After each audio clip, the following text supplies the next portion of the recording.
कुनै पनि व्यक्तिलाई आकर्षित गर्छ भने नि त्यो आकर्षणको मूल केन्द्र भनेको सुन्दरता हो। सौन्दर्यले आकर्षित गर्छ व्यक्तिलाई। जता राम्रो छ त्यतै दौडिन्छ।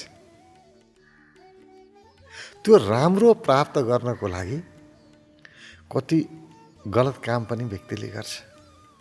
त्यो बत्तीमा पुतली मर्छ नि गएर, बत्ती देख्छ उज्यालो, खुब राम्रो लाग्छ उसलाई, सुन्दर लाग्छ। र त्यो उज्यालोको नजिक जान खोज्दाखेरि, त्यो उज्यालोलाई समाउन छुन खोज्दाखेरि ऊ मर्छ, मर्न तयार हुन्छ। त्यो सुन्दरताको लागि बत्तीको पुतली हो। त्यस्तै हो मान्छे पनि सुन्दरताको लागि मर्छ। सौन्दर्य कसलाई प्रिय लाग्दैन? अचम्म छ, हेर्नु न, मान्छे त उही हो। एउटा आकृति, सुन्दर आकृति बनाइयो, त्यसमा मोहित हुन्छ मान्छे। अब ढुङ्गा त ढुङ्गा हो, त्यही ढुङ्गा नकुँदुन्जेलसम्म, त्यसमा एउटा आकार, एउटा आकृति नबनुन्जेलसम्म हृदयमा भाव आउँदैन, न श्रद्धा न प्रेम, केही पनि बन्दैन। तर त्यही आकृतिलाई एउटा रूपमा लिएर आयो, उसको भाव जागृत हुन्छ, ढोग्न थाल्छ। हे भगवान्, हो त ढुङ्गै। त रूप, हामी रूपको पछाडि छौँ। उही माटो हो, माटो त माटै हो। त्यही माटोको आकार, राम्रो आकार बनाइदियो, कति पैसा तिर्न तयार हुन्छ। आहा, कस्तो राम्रो आकृति, कति सुन्दर माटोको मूर्ति। मान्छेले त्यही माटोलाई चुम्न थाल्छ। हो माटै। त्यही माटो आकृति बन्न भन्दा अगाडि सामान्य अवस्थामा छ भने धुलो लाग्ला, माटो लाग्ला भनेर भाग्छ। त्यही धुलोलाई, त्यही माटोलाई एउटा आकारमा ल्याइदियो, सुन्दर बनाइदियो भने चुम्न थाल्छ। के गर्ने?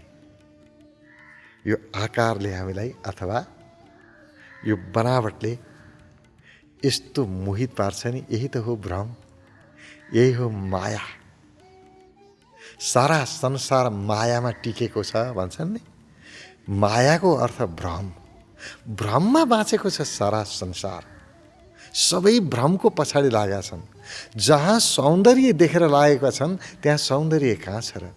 त्यो भाँडा फुट्यो, फेरि माटो हो, माटैमा मिल्यो, त्यो त माटै हो। एउटा व्यक्ति सुरुमा, जवानीमा कति आकर्षक, कति सुन्दर देखिन्छ, उसको सारा रूप, त्यो सुन्दरता प्रकट हुन्छ। अनि व्यक्ति त्यसको आकर्षणमा झुम्मिन्छ। त्यो सुन्दरताको लागि भाइभरको सम्पत्ति त्याग्न तयार हुन्छ। मान, सम्मान, इज्जत सबै छोडिदिन्छ। त्यो सुन्दर चिज, सुन्दरता पाउनको लागि परिवार त्यागिदिन्छ, सब छोडिदिन्छ। आखिर त्यो रूप हो। कति सुन्दर, कति प्यारो लागेको थियो। तर त्यही मान्छे पछि उमेर बढ्दै जान्छ, कुरूप हुँदै जान्छ, उसको रूप त्यो रहेन। अब व्यक्ति उही हो, तर रूप गयो, त्यसैलाई छोड्छ। अब अर्को सुन्दर खोज्न थाल्छ। त्यही भएर बिहा गर्न पाएको छैन, केही वर्ष पछाडि छोडिदिन्छन् नि, पारपाचुके हुन्छ। कारण यति हो, किनभने त्यो सौन्दर्य रहेन। अब उसले त्यो व्यक्तिलाई माया गरेका थिएन, त्यो व्यक्तिसँग उसको सरोकारै थिएन। उसले त त्यो रूपलाई माया गरेका थियो। रूपलाई माया गरेको, रूप छैन, अनि कसलाई माया गरोस् नि? अनि त्यसको पछाडि को लाग्छ र? रूप छुट्यो, सब छुट्यो, छोडिदिन्छ उसले। यही हो भ्रम, भ्रम हो यो। रूप सधैँ टिक्दैन। त्यो रूप त्यो होइन, त्यो व्यक्ति त्यो रूप हुँदै होइन। व्यक्ति फरक हो, उसको रूप, उसको शरीर फरक हो। यो शरीरको बनावट त परिवर्तन भइरहन्छ, तर म परिवर्तन हुन्न। म सानो केटाकेटी हुँदा पनि म यही थिएँ, मलाई थाहा छ। म यही जीवन भोग्या हो। हरेक घटनाहरू यिनै मान्छेहरू देखेको हुँ मैले। मै हुँ के? फुच्चे सानो बच्चा हुँदा नि मै हुँ, मलाई थाहा छ।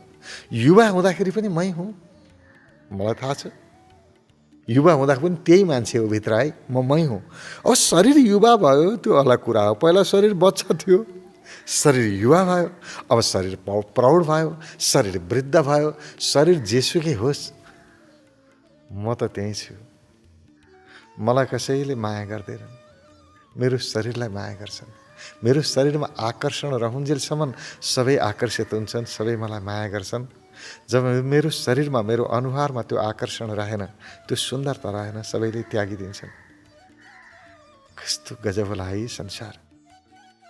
किन त्यस्तो छ भने सबै भ्रममा बाँचेका छन्। जुन चिज होइन त्यसलाई हो भन्ठान्नु नै भ्रम हो। म त्यो अनुहारको सुन्दरता होइन, शरीरको सुन्दरता होइन, त्योभन्दा फरक छु म।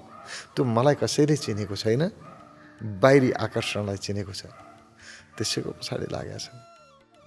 तर जुन व्यक्तिले त्यो भित्रको मलाई चिन्यो, जसले त्यसभित्रको चेतनालाई जान्यो, चाहे किरा होस्, कमिला होस्, चराचुरुङ्गी होस्, जनावर होस् या मानिस होस्, जोसुकै होस्, उसले बाहिरी रूपलाई हेरेन। एउटा चरा कति सुन्दर देखिन्छ नि, कति राम्रो आकर्षक चरा।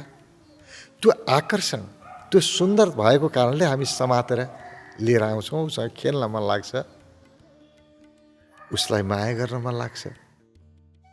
तर वास्तविकता के हो भने त्यो रूप होइन, त्यो चरा होइन, त्यहाँ भित्र छ, त्यो रूप भित्र छ, त्यो अरूप छ, त्यो रूपमा छैन, त्यो आकारमा छैन। आकार आज छ, भोलि छैन, नष्ट हुन्छ। तर त्यहाँ भित्रको चेतना त्यो निराकारमा छ, त्यो कहिल्यै नष्ट हुँदैन। र जसले त्यो चेतनालाई जान्यो, त्यसले वास्तविक सुन्दरतालाई जान्यो, असली सौन्दर्यलाई जान्यो। किनभने बाहिरी शरीरको सौन्दर्य त त्यही चेतनाको कारणले प्रकट भएको हो। म भित्र चेतना हुँदैन थियो भने मेरो शरीर मृत हुन्थ्यो। मरेको शरीरमा कहाँबाट सौन्दर्य प्रकट हुन्छ र? उल्टो कुहिन थाल्छ, सारा सौन्दर्य त गयो।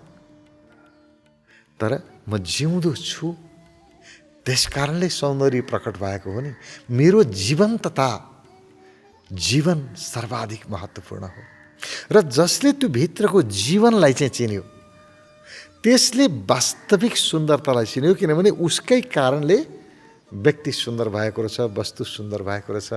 त्यो सुन्दर रूप बनाउने, त्यो सुन्दर रूपको निर्माता त भित्र रहेछ। मेरो यो रूप भित्रै बसेर निर्माण भएको हो। यो रूपको निर्माण गर्ने निर्माता मै भित्र छ। जसले त्यसलाई जान्यो, त्यो रूपको निर्मातालाई जान्यो, त्यो निर्माता यति सुन्दर छ नि, बस त्यसैलाई मोहिनी अवतार भनियो। हामी भित्रै छ मोहिनी अवतार। जसले त्यो रूपभित्रको अरूपलाई जान्यो, त्यो आकारभित्रको निराकारलाई जान्यो, उसले जान्यो सौन्दर्य, उसले थाहा पायो सुन्दरता। र जुन व्यक्तिले त्यो भित्रको सुन्दरतालाई थाहा पायो, त्यो बाहिरी सुन्दरतालाई महत्त्व दिँदैन। अब उसको लागि जे भए पनि बराबर। कुनै व्यक्ति युवा आए पनि उस्तै, युवती आए पनि उस्तै, वृद्ध आए पनि उस्तै, उसको लागि कोही तलमाथि हुँदैनन्। किनभने उसले त्यसभित्रको त्यो नाशवान तत्त्वलाई देखेको हुन्छ कि जुन वस्तु अहिले छ यो भ्रम हो। उसलाई थाहा छ त्यो आकारको भ्रम। ऊ त त्यो भ्रमभन्दा भित्र सत्यलाई समातेको छ, जो निराकारमा छ र जो सुन्दरताको प्रतिमूर्ति हो। सुन्दरता सौन्दर्यको पराकाष्ठाभित्र छ। त्यसको एक पटक पनि झझल्को पायो व्यक्तिले आन्तरिक सौन्दर्यको, अब उसलाई बाहिरको सुन्दरताले लोभ्याउन सक्दैन। र त्यो बत्तीको पुतली हुँदैन, कसैको सुन्दरतामा झुम्मिन जाँदैन, सुन्दरताको कारणले कहीँ फस्दैन।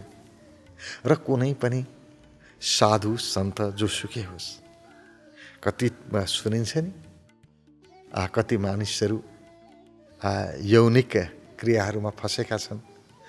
यौनको क्रियामा फँसे होइन, बिचरा यौन उत्तेजनाको कारणले त्यस्तो भएको होइन, तिनीहरूलाई त्यो सुन्दरताको कारणले यौन उत्तेजना पनि बढाएको हो। सुन्दरताको पछाडि लागे। उनीहरूले त्यहाँ भित्रको सौन्दर्यलाई चिन्नै सकेन। बाहिर लुगा मात्रै साधुको लगाएर कहाँ हुन्छ र? भित्रबाट त्यो ज्ञान हुनु पर्यो नि। जसले भित्रको सुन्दरता, भित्रको चैतन्यतालाई जान्यो, त्यो व्यक्ति बाहिरी त्यो अहिले छ, एकछिनपछि हुँदैन, त्यो नाशवान सौन्दर्यमा कहाँ फस्छ र? फस्नै सक्दैन। ऊ त त्यो भित्रको सौन्दर्यलाई हेर्छ, मान्छेलाई हेर्छ, रूप कहाँ हेर्छ र? त्यो रूप भित्रको अरूपलाई चाहिँ हेर्छ ऊ पनि। कुनै पनि व्यक्तिलाई देख्यो भने टल्ल परेर हेर्छ आरामसँग, तर उसको हेराइ फरक हुन्छ, उसको दृष्टि फरक हुन्छ। ऊ बाहिर हेरिरहेको हुँदैन, त्यो भित्र हेरिरहेको हुन्छ। रूप भित्रको अरूपलाई हेर्छ, त्यो भित्रको चैतन्यतालाई हेर्छ, त्यो भित्रको परमात्मालाई हेरिरहेको हुन्छ ऊ त। त्यसकारण यो भित्री सौन्दर्य जान्नु छ। यसलाई जान्नको लागि दुईटा आँखा हामीसँग छन्। एउटा बाहिर खुल्ने आँखा। यो बाहिर खुल्ने आँखाले त भ्रम नै देख्छ। अब सबै एकछिन छ, एकछिनपछि हुँदैन, के गर्नु? परिवर्तनशील छ नि बाहिरको संसार। अहिले राम्रो भन्दा भन्दै उही चिज नराम्रो हुन्छ, के गर्नु? सुन्दर भन्दा भन्दै कुरूप भइदिन्छ, हेर्दा हेर्दै कुरूप भयो। यस्तै छ बाहिर। बाहिरी आँखाले सत्य हेर्न सक्दैन। बाहिरी आँखाले त भ्रम नै हेर्ने हो, परिवर्तनलाई नै हेर्ने हो। तर भित्री आँखा छ अर्को। भित्री आँखा भनेको के हो?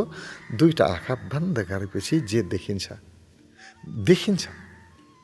देखियो भन्ने बित्तिकै आँखा छ भन्ने बुझ्नुपर्छ। देखियो नि त। जसरी आँखा बन्द गर्दा के देखियो? अँध्यारो देखियो। देखियो नि त, केही वस्तु देखिएन, निष्पट। यी आँखा बन्द गरियो, अँध्यारो देखियो। देखियो यसको अर्थ आँखा त छ हो। त्यसलाई थर्ड आई भनिन्छ, तेस्रो नेत्र। त्यसले चाहिँ हेर्नुपर्छ र त्यसमा चेतना, आफूभित्रको चेतना जगाउने, त्यो चैतन्यताले हेर्ने, चेतनाले हेर्ने भित्री रूपलाई। त्यहाँ हेर्दाखेरि सत्य प्रकट हुन्छ। त्यहाँ देखिन्छ वास्तविक सुन्दरता। त्यहाँ आँखा बन्द गर्दाखेरि अहिले अँध्यारो छ, तर हेर्ने अभ्यास गर्दा गर्दै त्यो भित्री अन्धकार प्रकाशित हुन्छ। तमसोमा जति गमाया त्यो अन्धकार उज्यालोमा रूपान्तरित हुँदै जान्छ। बस हेर्दै जाउँ, प्रतीक्षा गरौँ। र त्यहाँको उज्यालो र बाहिरको उज्यालो आकाश जमिनको फरक। यति प्रिय लाग्छ नि, यति प्यारो, यति सुन्दर। त्यो भित्रको प्रकाश जस्तो सुन्दरता यो जगतमा, ब्रह्माण्डमा कहाँ पाउनु है? त्यस्तो सुन्दरता। र जसले त्यो भित्रको सौन्दर्यलाई हेरेर आएको छ, उसलाई बाहिरको सुन्दरताले आकर्षित गर्न सक्दैन। अब उसलाई ऊ बत्तीको पुतली बन्नै सक्दैन। बाहिरको क्षणिक सौन्दर्यले आकर्षित गरोस् र त्यो मान्छे कसैको सुन्दरतामा फसोस्, त्यस्तो कुनै सम्भावना हुँदैन। जसले भित्रकोलाई जान्यो। तर के गर्नु? भित्रको आभास पनि छैन मान्छेलाई, देखेकै छैन, अनि बाहिर फस्छन्। साधु सन्त हुन् कि महन्त हुन् कि जेसुकै हुन्, धेरै देखिन्छ यस्तो। कारण के भन्दाखेरि ध्यान भएन, थाहा पाएनन् भित्रको त्यो चेतनालाई जानेनन्, त्यो परमात्मा स्वरूपलाई जानेनन्। व्यक्तिभित्रको त्यो व्यक्ति बनाउने, यो शरीर बनाउने, शरीरको निर्माता, मनको निर्माता, बुद्धिको निर्माता, विचारको निर्माता, भावको निर्माता, प्रेमको अनुभूति गराउने हृदयको निर्माता, त्यो निर्मातालाई कसैले चिन्न सकेन। जो भित्रै बसेर निर्माण गरिरहेको छ। र त्यो निर्मातालाई जान्नको लागि यी बाहिर खोल्ने आँखा काम लाग्दैनन्। काम लाग्दैनको अर्थ फेरि आँखा हटाउने होइन, एकैछिन आँखा बन्द गरेर बस्ने। आँखा खोलेर हामी जति हेर्छौँ त्यति नै आँखा बन्द गरेर पनि हेर्ने अभ्यास गर्ने। आधा समय बाहिरी संसार हेर्नको लागि, आधा समय भित्री संसार हेर्नको लागि। किनभने दुई प्रकारका आँखा छन् भने दुईटैलाई समय त दिनु पर्यो। बाहिर खोल्ने आँखालाई पनि समय देऊ, भित्र हेर्ने आँखालाई पनि समय देऊ। तेस्रो नेत्रलाई पनि हामीले समय दिनुपर्छ। त्यहाँबाट असली सौन्दर्य प्रकट हुन्छ।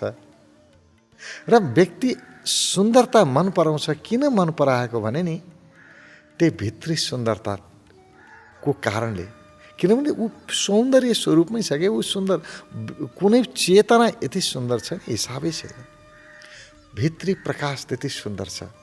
अनि त्यही खोज्छ मान्छेले, उसको अचेतन मनले त्यही सौन्दर्य खोजिराखेको हुन्छ, किनभने कुनै न कुनै बेलामा उसलाई थाहा थियो त्यो सुन्दरता थाहा थियो, त्यसबाट छुट्यो, ऊ बाहिर गयो र फेरि घुमेर त्यही आफ्नो हुनुमा, त्यही मूल सुन्दरतामा प्रवेश गर्दैन। तबसम्म व्यक्ति भ्रममा उल्झिन्छ, मायामा उल्झिन्छ र यही मायामा जन्मिन्छ, यही मायामा मर्छ। मर्छ पनि भ्रममा, जन्मिन्छ पनि भ्रममा, के गर्नु अब। अहिले जान्न सकिन्थ्यो। हेर्नुहोस्, जन्म मृत्यु स्वाभाविक हो, यो हुन्छ, तर जन्म मृत्युभन्दा पर त्यो दिव्यताको अनुभव गर्नुपर्छ जुन तपाईको स्वरूप हो, त्यो दिव्य स्वरूप, त्यसलाई जान्नुपर्छ। उसलाई जान्नको लागि अर्को नेत्र खोल्ने, तेस्रो आँखा, त्यो तेस्रो आँखाले मात्रै त्यो सत्य स्वरूप, मूल सुन्दरताको अनुभव गर्न सक्छ। र जसले तेस्रो नेत्र खोलेर त्यो सुन्दर रूपको अनुभव गर्यो आफूभित्र, त्यो व्यक्तिलाई बाहिरी आकर्षणले यो आज छ भोलि हरायो। यही माटोको त, एउटै माटोको सब जे पनि बनेको छ उही माटोले बनेको छ र अन्तिममा त्यही माटोमा मिल्नेवाला छ। सबै माटो हो भाइ, रूप मात्रै फरक हो, आकार मात्रै फरक हो।